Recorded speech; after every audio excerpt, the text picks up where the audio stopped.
papunta sa Papa Nunziato. So wala namang programa maliban sa seremonya para walang sa magsasalita, Bombo Raymond, no?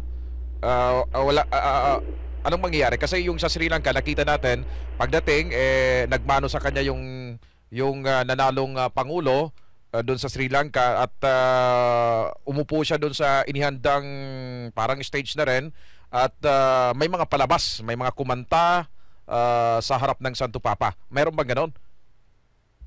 Negative, Bombo Beans. Siya lamang ay magkaroon ng salubungan, arrival honors na may ito na simple dahil walang ibibigay na 21 gun salute maliban sa traditional na trooping of the line at yung honor na ibibigay ng ating mga honor guards ng KRP.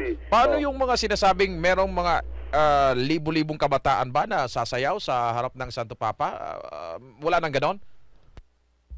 Ang mangyayari ay kasama naman sila sa mag-cheer at sa salubong. Walang advice sa atin na sasayaw. If ever, ay malalaman natin pag ma-advise yung latest or pinaka-updated na senaryo. Kung walang mangyaring inclement weather o sama ng panahon dito sa area Bombo Beans. Ayun, mabuti na rin yung ganyan. Pero doon kasi sa Sri Lanka, pagdating niya, di ba nakita natin na may mga kabataan na yung choral group kumanta pa sa harap ng Santo Papa. So, ganun pala kasimple dito sa atin, hindi kagaya sa Sri Lanka. Maraming salamat, Bombo Raymond. Mga kaibigan, Bombo Beans, at yun lamang, mag-aalay lamang ng bulaklak yung dalawang piling bata mamaya kay Pope Francis. Anyway, so antabayan lamang sa ating mga regular updates dahil from time to time, lalo sa ating mga newscast ay ibigin natin yung mga kagirapan paglapag ng Santo Papa dito sa ating kalupaan. Direktamente live mula pa rin sa hangar ng Villamor Air Base, Bombo Raymond Dinasa para sa ang pagbisita ng Santo Papa para sa Pambansang Radyo ng Pilipinas, Basta Radyo Bombo. Bombo Weather Forecast. Weather Forecast. Nabanggit po mga kaibigan ni Bombo Raymond Dinasa yung magiging kalagayan ng panahon na mamaya sa araw wag umulan. Ngayon alamin natin mula kay Bombo Dennis Amito ang kalagayan nitong si Bagyong Amang. Ito ba ay talaga maglalandfall o hindi? Bombo Raymond Dinasa, please come in. Si Bombo Dennis Bombo Dennis. Bombo Vince, nanindigan nga ang Pag-asa DOST sa kanilang naging pagtaya na hindi tatama sa lupa ang sentro ng Bagyong Amang. Yan ay ayon sa ulat ng State Weather Bureau, nakikita nila sa kanilang forecast models, nagigilid lamang sa lupa ang naturang bagyo. Pero lumalabas naman sa ulat ng International Weather Agencies, 70% sa kanila ang nagsasabing magkakaroon ng landfall o direktang tama sa lupa sa araw ng linggo ang naturang bagyo.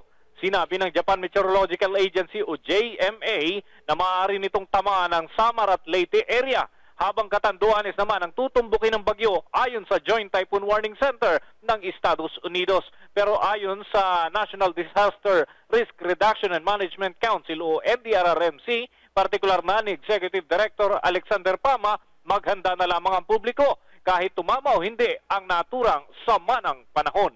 Para sa Bombo Network News, Bombo Dennis Hamito nag-uulat para sa Pambansang Radyo ng Pilipinas, Basta Radio, Bombo! Magbabalik kami makalipas ang ilang paalala. It's time for Dunkin' Donuts Delicious Winning Combo 3-3-12. I'm your host, Garrett Ramsey.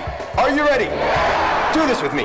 3. Choose 3 premium donuts. 3. Choose 3 classic donuts. And 12. Choose 12 munchkins. And get this winning combo for 199 pesos. So come on down to the nearest Dunkin' Donuts. Promo valid from January 1, 2015 to January 31, 2015 at participating outlets nationwide. Not valid with other promotions or discounts. Per-DTI FTB SPD permit number 5486 series of 2014. At ngayon, nagbabalik ang Bombo Network News. Ang pagbisita ng Santo Papa, the Bombo Radio and Star FM special coverage. Mabuhay ang Pilipinas. Pagpalain kasyon de Dios. God bless you.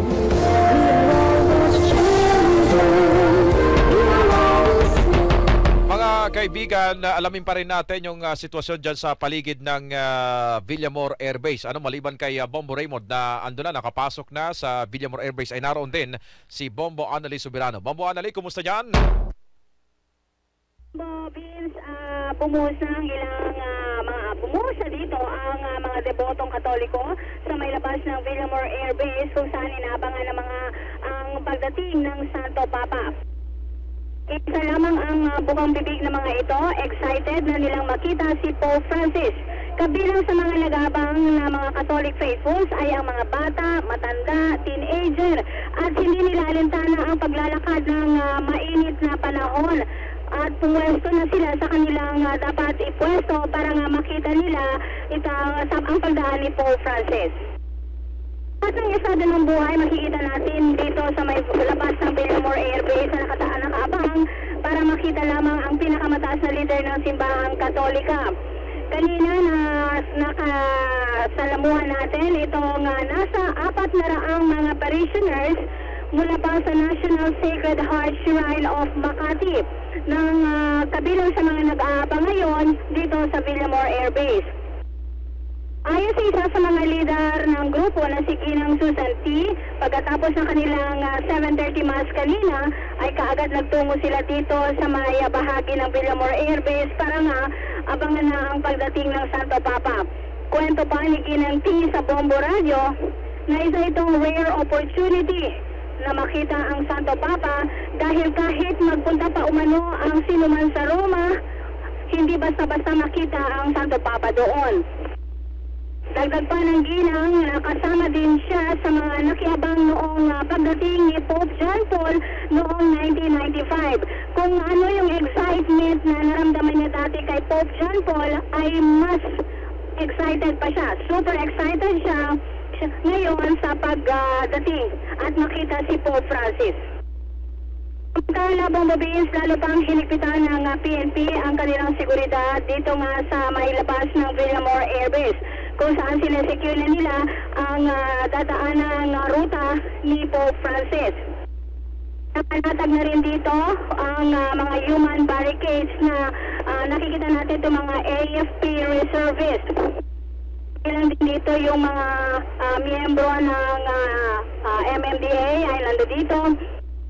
Dito rin ang ilang mga opisyal ng PNP, ng Makati City Police Office at ng Pasay City Police Office na nangunguna sa pagbibigay-sigay seguridad. Samantala, yung marami ding mga miyembro ng media ang nakabang dito at yung hindi nga nakapasok sa loob ng Villamor Air Base ay dito na lamang ay naghihintay at naghanap ng magandang pwesto. Napagalaman din natin, Bobon Beans, na 12:30 ang cut-off time sa pagpasok ng mga media na accredited papunta sa loob ng Villamor Air Base, habang alas 4 naman ng hapon ang cut-off time para sa mga cabinet members na sasalubong kay Pope Francis. Pero si Pangulong Noynoy Aquino at darating naman bago pa man ang paglapag ng aeroplano ni Pope Francis.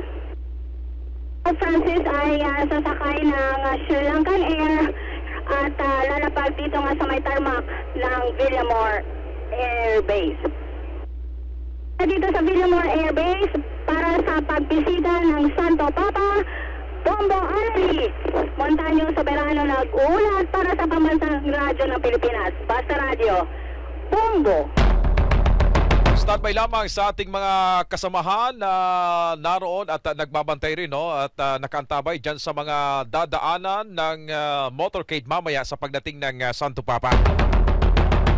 Dyan sa may bahagi ng Andrews Avenue, si Bombo Bad sa Agtalaw, standby lamang dyan. Samantala, paalala lamang po, no, sa mga motorista, mamaya po sa pagdating ng Santo Papa ay sarado po ang ilan sa mga kalsada na dadaanan, maging yung mga alternate na mga ruta ng nitong pagdating ng Santo Papa ay sarado din. Ito po ang mga kalsada: Andrews Avenue, Domestic Road, Naiya Road, Rojas Boulevard, Quirino Avenue, Taft Avenue, Sales Bridge, ang SLEX at Skyway, Magallanes, Osmeña at Quirino. Sarado po yan mga kaibigan ayon sa abiso ng MMDA.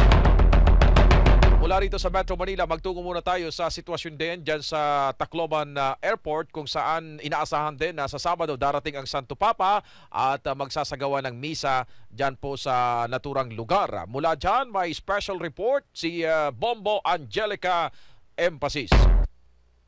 Ito ang Daniel Z. Romualdez Airport o mas kilalang Tacloban Domestic Airport na nagsisilbing gateway mula Manila at Cebu papunta dito sa buong Eastern Visayas. Kung maaalala, ito ay nasira noong kasagsagan ng bagyong Yolanda. Ito naman ang bahagi ng paliparan kung saan gaganapin ang panibagong parte ng kasaysayan. At ito ang Papal Mass. Masasabing ito na ang pinakamagandang regalong natanggap ng mga Yolanda survivors mula sa mapait nitong naranasan. Sa lugar din ito unang dumating ang tulong galing sa iba't ibang bansa sa buong mundo. Ngayong Sabado, inaasahan na aabot sa 160,000 na mga deboto ang dadalo sa misa na pangungunahan mismo ng Santo Papa. Ngunit ayon sa Volunteer Management Communications Committee, ito ay may lawak lamang na 10 ektarya na kaya ang may 107,974 katao na kung saan 2,600 ang nakaupo, habang 104,374 ang nakatayo. Samantala, mula sa Tacloban Airport papuntang Archbishop's Palace sa bayan ng Palo, aabot naman sa 11.5 kilometers ang layo. Ayon sa simulation na isinagawa ng Department of Public Works and Highways Regional Office, inaasahan na aabot sa 42 minuto sa bilis na 20 kilometro kada oras ang travel time.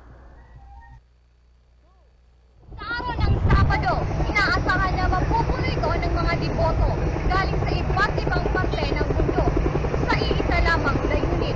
At ito ay para masaksihan ang misa na pangungunahan mismo ng Santo Papa. At yan ang ulat mula dito sa impila ng Bombo Radio Tacloban. Para sa Bombo Network News, Bombo Angelica May Emphasis. Para sa Pambansang Radyo ng Pilipinas, Basta Radio, Bombo! Samantala, hindi lamang po ang mga Katoliko sa bansa ang nag-alay po ng panalangin para sa ligtas ng pagbisita ng Santo Papa dito sa ating bansa. Maging ang mga Muslim community, partikular sa lalawigan ng La Union, ay nag-alay din daw ng dasal para sa kaligtasan ng Santo Papa. Mula Bombo Radio La Union, may report si Bombo Pearl Dacuay. Ilang oras bago ang pagdating ni Pope Francis dito sa bansa ay nag-alay ngayon ng dasal ang mga kapatid na Muslim sa lalawigan ng La Union. Ayon kay Alan Macapundak, presidente ng Muslim community sa lalawigan, hangad nila na maging ligtas ang biyahe ng mahal na Papa mula sa Sri Lanka papuntang Pilipinas, gayon din ang 5 araw niyang pamamalagi sa bansa. Sinabi niya na simula ngayong araw ay magsasagawa sila ng padasal para sa Santo Papa at sa buong sambayanan hanggang matapos ang kanyang apostolic journey. Dinagdag rin ni Macapundak na sa kabila ng ibang relihiyon ni Pope Francis ay itinuturing nila itong mahalagang araw para sa lahat ng Pilipino dahil sa ipinakita niyang kabaitan at pagmamalasakit sa lahat ng tao. Dahil dito hangad nila na ang papal visit ay magsilbi ng inspirasyon para sa lahat, hindi lamang sa mga Katoliko upang magkaisa at matapos na ang mga kaguluhan sa Pilipinas. Balita mula sa Bombo Radio La Union para sa Bombo Network News, Bombo Pearl Dacuag para sa Pambansang Radyo ng Pilipinas, Basta Radio, Bombo! Paalala po sa mga mananakay ng Light Rail Transit o LRT, narito po ang schedule ng pagsasara ng kanilang operasyon mula po Enero 15 hanggang 19. Ngayon pong araw, Huwebes, alas 4 ng hapon hanggang alas 10 ay wala po munang operasyon ng LRT, habang bukas, Enero 16, buong araw po yan. Enero 17, alas 5 ng umaga hanggang alas 9 ng umaga at alas 5 naman ng hapon hanggang alas 10 ng gabi. Enero 18, ang buong araw po ng linggo ay wala pong operation ang LRT, habang Enero 19 naman 5 a.m. to 9 a.m. Yan po yung araw ng pag-alis na ng Santo Papa sa bansa. Alamin natin ang iba pang sitwasyon mga kaibigan sa dadaanan ng Santo Papa mamaya dyan po sa Andrews Avenue. Nariyan po si Bombo Bads Agtalaw. Bombo Bads, kumusta dyan? Vince shuttle ito at unti-unti nang napupuno ng ating mga kapulisan itong paligid ng circle kung saan tayo nakapwesto dito sa Andrew Avenue nitong mga MMDA o mga kawani ng MMDA Bombo Vince kanina alas 8:30 after nga nitong ating network news kanina ay dumating kasi itong isang shuttle ng MMDA kasama ang isang truck na puno ng mga kawani ng MMDA na sa mga sandaling ito ay nakapaikot dito at naglalakad dito sa kabaan ng Andrews Avenue at naglilinis.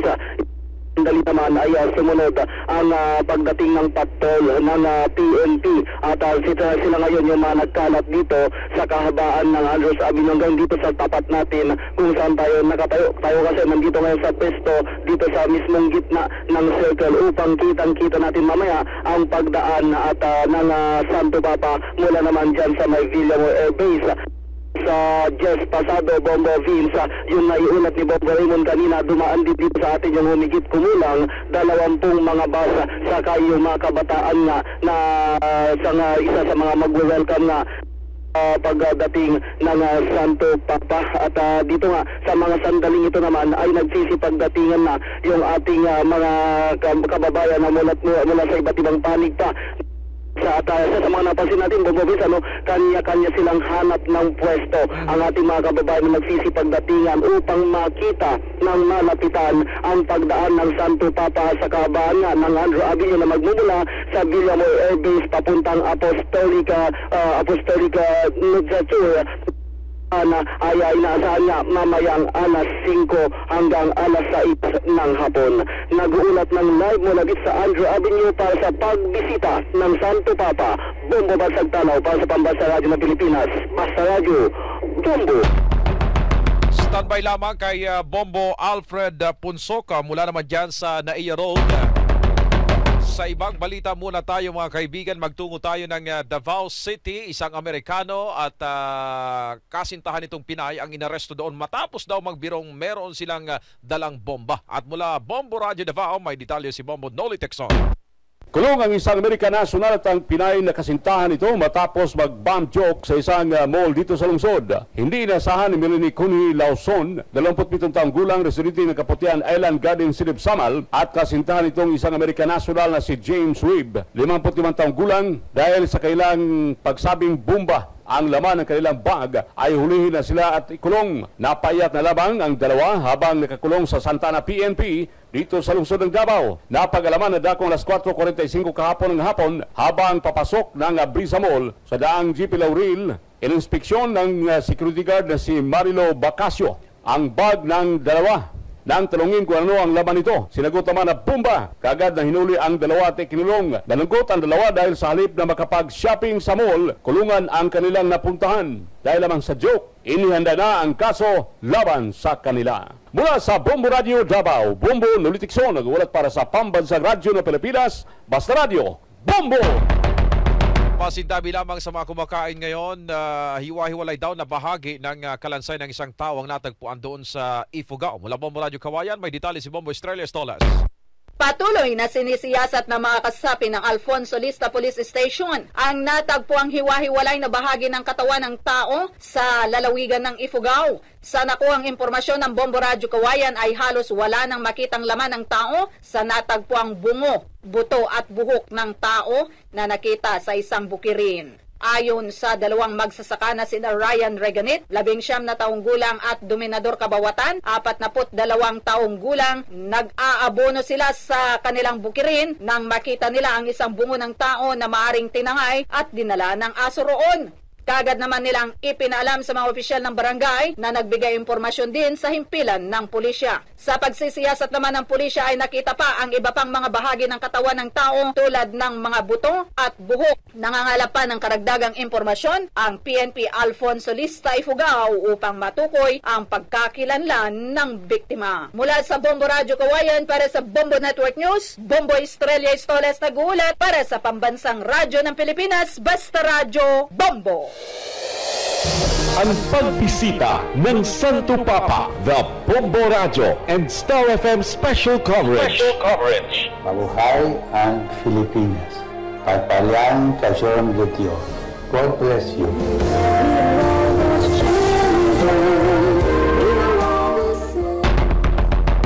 Standby lamang kay Bombo Lisel Galan at maki-update din tayo sa biyahe na ng Santo Papa mula Sri Lanka patungo dito sa atin sa Pilipinas.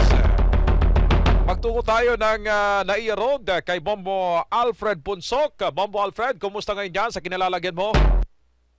Sa magandang hapon o magandang tanghali po probinsya, full force ngayon dito ang iba't ibang grupo ng mga otoridad na magbibigay seguridad sa mga deboto at sa convoy ni Pope Francis dito sa bahagi ng Naiya Road. Kanina lang ay nagsagawa ng security and handling operations ang Explosive Ordnance Division o EOD ng PNP dito gamit ang 6 na K9 dogs at nilipot nila ang mga sasakyan na nakaparada sa mga parking area dito at ang mga building sa nasabing kalsada mula Domestic Road hanggang dito sa Naiya Road at papuntang Rojas Boulevard. At sa panayam natin kay Police Chief Inspector Rodrigo Fernandez ng EOD K19, isinasagawa nila ito para matiyak na ang seguridad ng Santo Papa at mga deboto na mag-aabang sa pagdadaan dito ni Pope Francis. At tumutulong din, actually, may K9 dog unit din ang Air Force dito. May dalawa silang hawak at nililipot din nila itong kapakabaan ng Naiya Road ng Rojas Boulevard. At dito marami din mga puwersa mula sa Pasay City at Parañaque City ang kanilang pantay kalinisan, ang mga miyembro ng MMDA para matiyak ang kaayusan sa itong inaabangan na pagdaan dito ng pinakamataas na leader ng simbahang Katolika.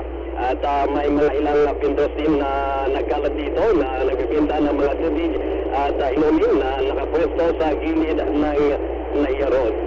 At yan ang sitwasyon natin dito mula sa Naiya Road para sa yes, Bombo Vince. Oo, paano ba? Maisalarawan mo nga sa amin kung paano ginagawa yung clearing ng PSG sa bawat gusali na nariyan sa inyo sa Naiya Road. Nabanggit kasi natin na ito medyo critical tong areang to dahil masikip at maraming mga gusali dyan. Paano ang kanilang clearing? Isa-isa ba? Bawat palapag chine-check yan ng mga taga-PSG?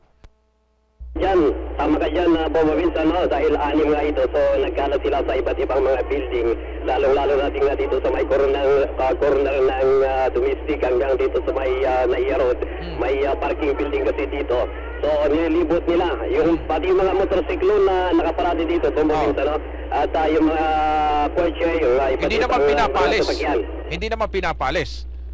Chine-check lang nila. Hindi naman Bombo Vince, dahil actually kanina pa nakaparada yung mga motorsiklo dito at ito nga mga sasakyan dito. So nililibot lang nila sa tulungan ng K9 dog na hawak ng PNP EOD at ng Philippine Air Force.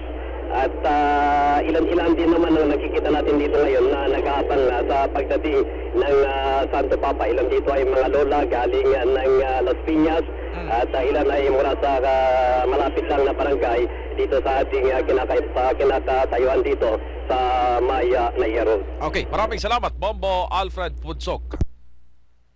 Mga kaibigan, si Bombo Alfred po yan mula dyan sa Naiya Road. Standby din kay Bombo Absalom Flores dyan sa bahagi ng Rojas Boulevard. Samantala muna mga kaibigan, kanina pa nakaalis ang Santo Papa sa Sri Lanka patungo na rito ng Pilipinas. At dito naman sa ating bansa, yung 20 bata raw na sasalubong sa kanya ay todo na rin sa paghahanda. May detalye si Bombo Lisel Galan. Yes, Bombo Vince, bumabiyahe na nga patungong Pilipinas si Pope Francis. Sa kanyang biyahe sa Sri Lanka, pinangunahan ni Pope Francis ang canonization ng pinakaunang santo ng nasabing bansa. Alas 11:30 nitong umaga nang lisanin ng Santo Papa ang Sri Lanka sakay ng Sri Lankan Airlines. Alas 5:45 naman ang tinatayang pagdating ng Santo Papa mamayang hapon sa Villamor Air Base. 6 na oras ang biyahe mula Sri Lanka patungong Maynila o 4,571 kilometers. Dadaan ang eroplano ng Santo Papa sa airspace ng Andaman Sea, Gulf of Thailand, Cambodia at South China Sea bago ang paglapag sa Maynila. Pero hindi pa man nakarating ng bansa si Pope Francis, advance na ang pag-welcome sa kanya ng mga Filipino. Sa microblogging site na Twitter, Trending topic ang mga hashtag na Lolo Kiko at Welcome to the Philippines para sa Santo Papa. Samantala, big day naman ito para sa dalawang bata na siyang sasalubong kay Pope Francis sa pagdating nito sa bansa mamayang hapon. Sina Mark Angelo Balberos at Lani Orquillo mula sa Tuloy Foundation ang napili na magsabit ng garland kay Pope Francis sa kanyang pagbaba mamaya mula sa PayPal plane. Maaga pa lamang ay naghanda na ang dalawang bata na excited na makadaupang palad ang Santo Papa. Para sa pagbisita ng Santo Papa, Bombo Lizal Galan ng uulat para sa Pamansang Radyo ng Pilipinas, Basta Radio. Bombo! Bombo, Lizelle, medyo curious lang tayo. Sino ba yung nagpauso ng Lolo Kiko? Kasi meron ding tawag na Pope Francisco at kung ano-ano pa. Yes, Bombo Vince, mismo nga ang mga pari ng simbahang Katoliko, partikular yung CBCP dito sa atin, ang siyang nag-coin nitong term na Lolo Kiko dahil ito raw ang nais ng Santo Papa na itawag sa kanya ng mga Pilipino sa kanyang pagbisita dito sa ating bansa. Ayun, okay. Medyo cute lang kasing pakinggan. Malamang sa mga kabataan natin ngayon, marami ang tatawag ng ganyan sa kanya. Maraming salamat, Bombo Lizelle Galan. Standby, Bombo Absalom Flores dyan sa Rojas Boulevard. Ganun din kay Bombo Ronald Taktay dyan mismo sa Nunciatura kung saan tutuloy ang Santo Papa sa loob po yan ng 3 araw na pagbisita niya rito sa ating bansa. Balikan natin mga kaibigan ang Bombo Radio Tacloban at alamin din natin mga kaibigan yung paghahanda doon sa Pope Francis Center for the Poor sa Palo, Leyte. At mula dyan may report si Bombo Cindy Wong maghakot. Matapos halantain ni Yolanda ang bansa noong nakaraang Nobyembre 8 ng taong 2013, nagpayag ang Papa ng kanyang hangarin na personal na makiramay sa mga survivor. At ito ay sa pamamagitan ng pagbisita mismo sa mga Yolanda survivors ngayong Enero. Kapate sa kanyang 5 araw na pamamalagi sa Pilipinas ay ang pagbisita sa probinsya ng Leyte, partikular na dito sa Archbishop Residence. Ang Archbishop Residence na matatagpuan mismo sa ibabaw ng Borola sa lugar ng Barangay Arado sa Palo, Leyte ay nagsilbi ng tahanan ng mga arsobispo sa ilang mga archdiocese mula pa sa panahon ni Bishop Cipriano Orgel noong dekada 70. Pero bago ito naging tahanan ng mga arsobispo ay una muna itong naging kilala bilang Bitania Retreat House. Matatandaan na isa rin ito sa mga establishmento dito sa rehiyon na labis na napinsala mula sa pananalasa ng pinakamalakas na dilubyo sa kasaysayan, pero nagsilbi pa itong tahanan sa lahat ng mga survivors ng Yolanda na nawalan ng tahanan. At ngayong Sabado, sa Enero 17, ay isa ang Archbishop's Residence sa bibisitahin ng Santo Papa na kung saan dito pa siya manananghalian kasama ang 30 mga biktima ng kalamidad mula sa Bohol at gayon din sa Visayas. Mga 4 victims of Yolanda dito sa Archdiocese ng Palo at saka yung sa Baraco, yung apektuhan po ng earthquake sa Bohol. Pag-alaman kay Father Amadeo Alvero, Information and Social Communications Information Officer ng Archdiocese ng Palo, ng 30 minuto na mananatili ang Santo Papa sa nasabing lugar. Dahil dito ay labis na tuwa ang idinulot ng pastoral visit sa lahat ng mga arsobispo sa Leyte at kasabay na dito ang puspusan nilang paghahanda para sa historical event. Isa ang Bishop's Residence dito naman sa Palo, Leyte, ang bibisitahin ng Santo Papa ngayong Enero 17. Kaya ngayon nga ay puspusan na ang ginagawang paghahanda ng nasabing lugar. At para sa Playtime Visit, ito naman si Bombo Cindy Wong maghakot para sa Pambansang Radyo ng Pilipinas, Basta Radio, Bombo. Pagtungo tayo mga kaibigan ng Rojas Boulevard, nariyan po si Bombo Absalom Flores. Bombo Absalom, kumusta dyan? Deploy na ngayon ang mga kawani ng pulisya sa kahabaan ng Rojas Boulevard. Mula dito sa Cuneta Astrodome na nagsilbing quarter ay kanya-kanya na ng bitbit ng mga kapote, mga nakasupot na pagkain at tubig ang daang-daang pulis patungo sa kanilang mga assignments at mananatili sila doon hanggang sa pagsapit o pagdating ng Santo Papa. Samantala, ilang sa mga debotong dumaraan dito sa Rojas Boulevard ay sinumantala rin ang pagkakataong magpa-picture o makipag-selfie sa mga pulis. Nandito na rin ang ilang civilian volunteers gaya ng Himig ni Cristo Apostolate. Nasasama rin sa mga otoridad na magsisilbing human barricade sa kalsada habang dumaraan ang convoy ni Pope Francis mamayang gabi. Ayon sa kanilang founder na si Brother Hector Coling, layunin din ng kanilang grupo na protektahan ang Santo Papa at lubos din ang kanilang kasiyahan sa pagsisilbi. Sa ngayon ay nanatili pa rin normal at matiwasay ang daloy ng trapiko dito sa Rojas Boulevard at ramdam na rin dito ang pagkasabik na makita ang mataas na lider ng simbahang Katolika. Mula dito sa Rojas Boulevard, para sa pagbisita ng Santo Papa, Bombo Absalom Flores, nag-uulat para sa Pambansang Radyo ng Pilipinas. Basta Radyo, Bombo! Ang Quirino Avenue, mga kaibigan, isa rin sa ipasasara mamaya sa pagdating ng Santo Papa. At alamin naman natin ang sitwasyon dyan. Nariyan si Bombo Lere Judy Sancho. Yes, Bombo Vince, dito nga sa area ng Quirino Avenue, nandun nakaposisyon yung ating NCR or Northern NCR PO sa may entrance mula Rojas Boulevard. Bali mga kasapi ito ng Kamanava area o Kamanava Police natin. Caloocan, Marikina, at saka Malabon, Valenzuela. Valenzuela, sila itong nagsisecure doon. While dito sa internal side or sa pasok na papuntang Taft Avenue, makakasabi ito ng Philippine Navy natin na nandito ngayon at sinisiguro na itong dadaanan ng Santo Papa magiging matiwasay mamaya. May mga mukha tayo ng Santo Papa na nakikita ngayon dito sa pamamagitan ng mga t-shirts na binibenta ng mga kaibigan natin, ng mga kasama natin at ang iba pang mga tao dito na kinukuha na rin itong panahon upang makapagbenta ng mga souvenir items. Maliban dyan, meron din ditong mga key holders na may mga pictures ni Pope Francis. At ito yung inaasahan natin mamaya na paalisin ng ating kapulisan at ng militar din. Kasi nga, may early advice sa kanila na hindi sila pwedeng magbenta dito along or sa ruta ng Santo Papa natin. And pero every sulok yata Bombo Vince, pero merong nagbibenta at siguro mahihirapan tayo dito mamaya kasi marami na rin ang nakaposisyon dito Bombo Vince. Oo, hindi talaga maawat, ano? Okay. Linawin ko lang, Bombo Lere Jude, ano? Yung kinilalagyan mo ngayon, Quirino Grandstand pala yan, hindi Quirino Avenue. Quirino Avenue, Bombo Vince. Bali, we are walking right now. Mula nga dyan sa may area ng Rojas Boulevard Corner, mapunta dito sa may Quirino Avenue. Okay, sige. Oo. So, ang dami palang mga, dyan, mga tindero at tindera niya, mga souvenir items na yan. Yan ba, kumbaga, yan bang mga tinitinda nila, ano ba yan, Bombo Lere Jude, yan ba yung may mga basbas ba yan sa simbahan o sila lang ang gumawa niyan? Mabenta ba? Kumusta naman? Oo. Actually, yung quality okay naman Bombo Vince, pero ang problema hindi ito basbasado ng or hindi ito binasbasa ng simbahan. Kasi tinanong natin kung saan nila ito kinuha. Yung sabi ng mga vendors dito, kinuha daw nila sa stock o sa supply nila doon sa may Santa Cruz sa printing press. Tapos yung iba ay nasa Antipolo din. Tapos yung mga souvenir items, madami-dami din mga pinakukunan at ibang mga lugar din yung pinakukunan dito Bombo Vince. Pero maliban din kanina, kanina lang din natapos yung press conference ni JALG Secretary Marojas Bombo Vince. Diyan din, malapit lang din dito sa area natin.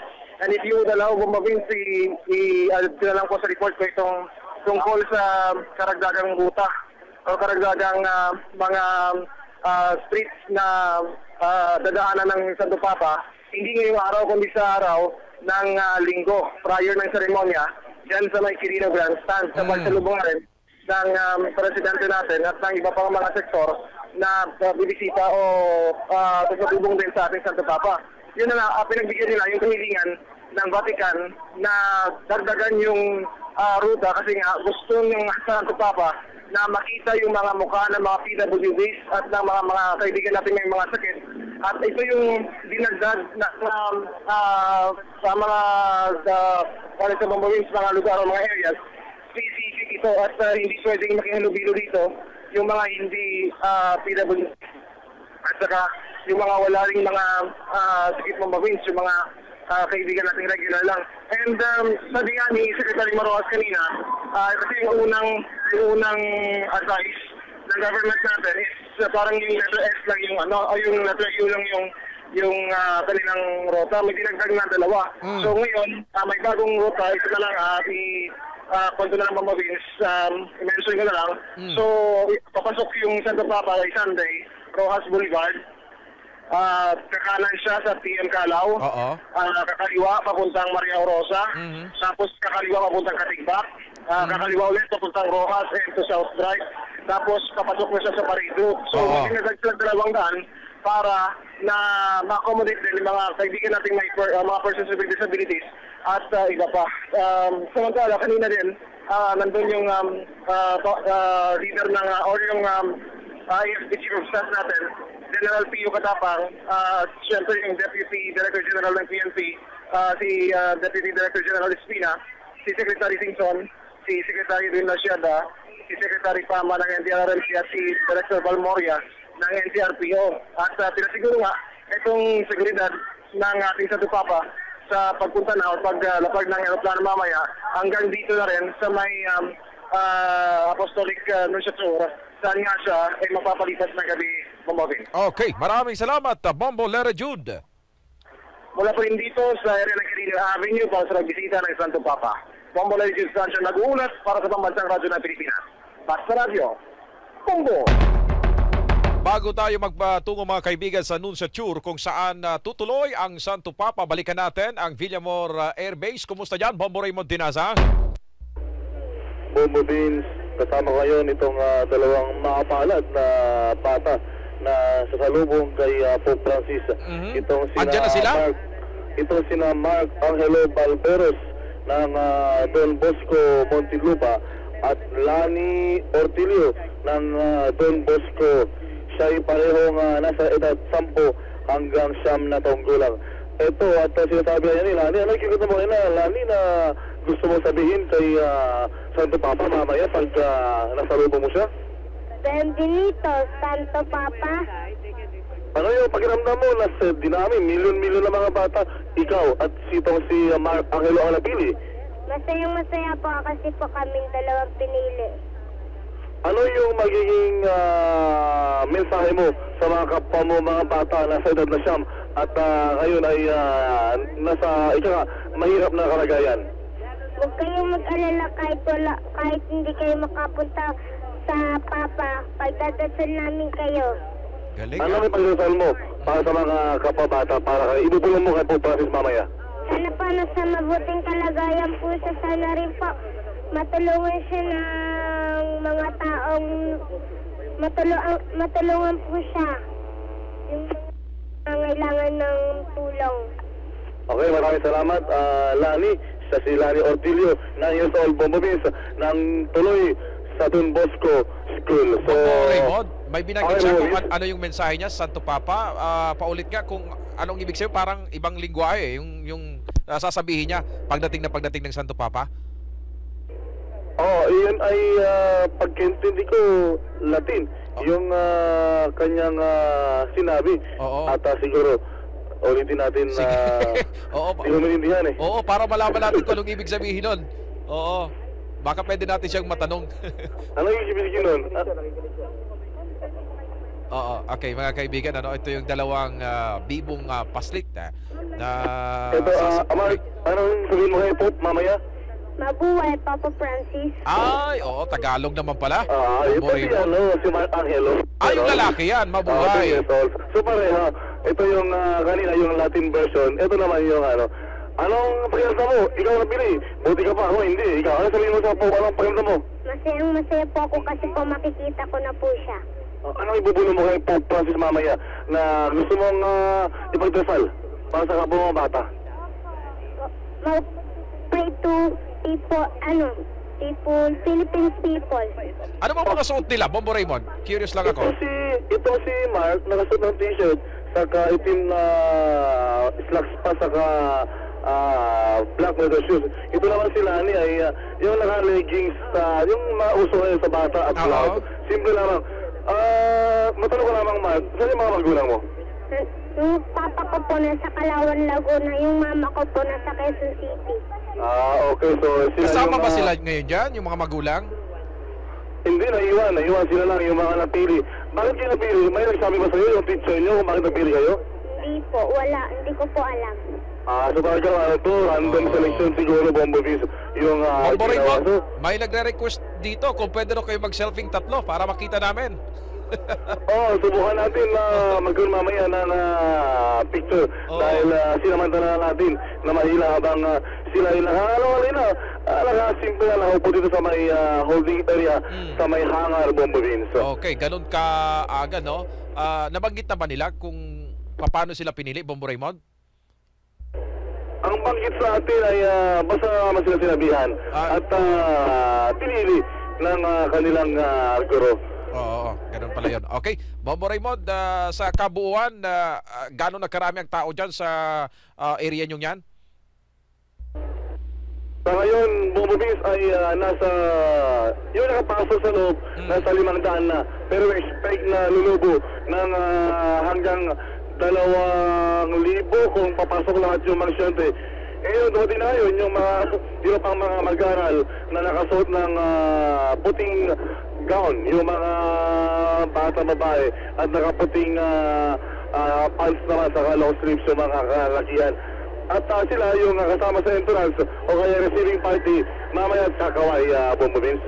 Okay, wala pang mga opisyal dyan ng gobyerno, no? At opisyal ng simbahan. Mamaya pa sila. Well, siyempre, opisyal ng gobyerno, sa VIP mo na. So, mamaya pa sila.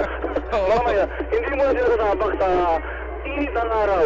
Gaya ating pinagdaraanan ngayon na Bombo Vince. Mamaya, pag medyo lumamig.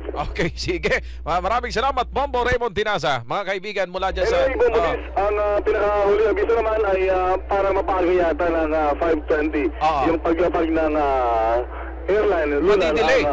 Mauna pala. Kaysa dun sa schedule. Kasi 5:45 yung schedule. Kung 5:20 sinasabi mo, ibig sabihin, mauna. Mapapaga. Itong si Pope Francis, yung paglapag niya. As per sa mga sources natin sa NAIA at MIA, Bombo Vince. Okay, sige. Maraming salamat. Director and live mula pa rin sa Villamor Air Base para sa ang pagbisita ng Santo Papa, Bombo Raymond Tinaza. Nagulat para sa pambansang radyo ng Pilipinas, basta radyo Bombo.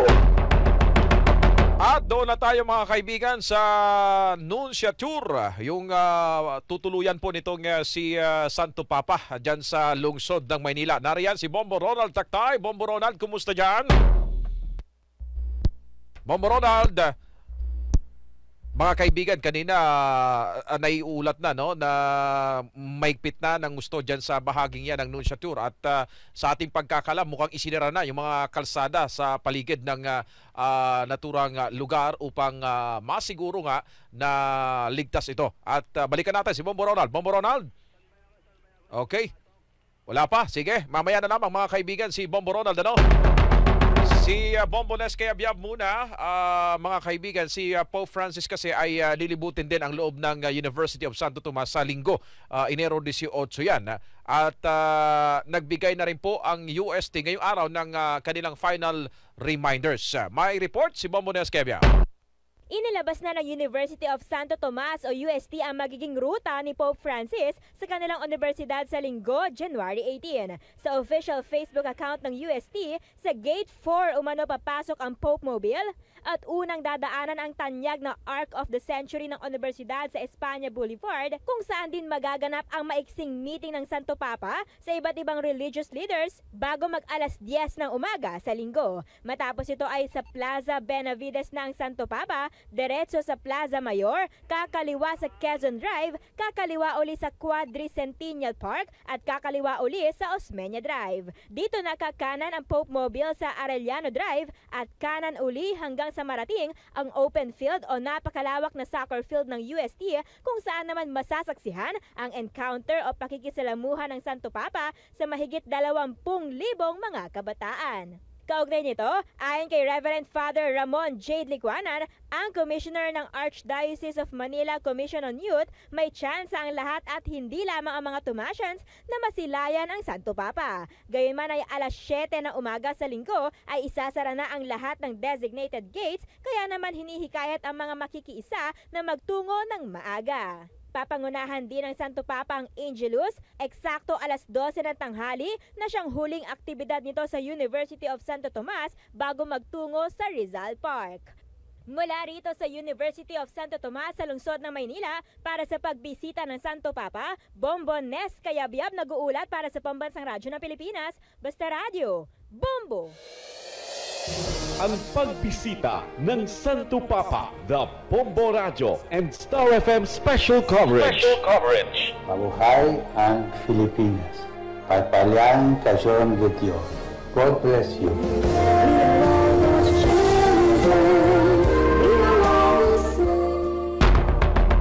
Alright mga kaibigan, balikan natin si Bombo Ronald Tactay dyan po sa Anunciature sa lungsod ng Manila. Bombo Ronald, kumusta ngayon dyan?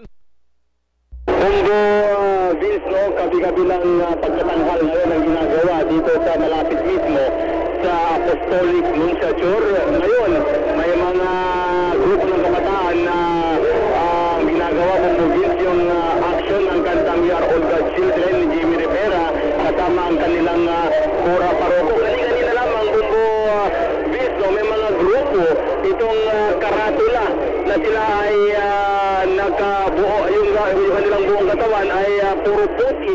May dala silang sulat na kanilang sinasabi Bombo Francis, Bombo Vince, sa kanilang sulat na Dear Pope Francis, help us attain justice.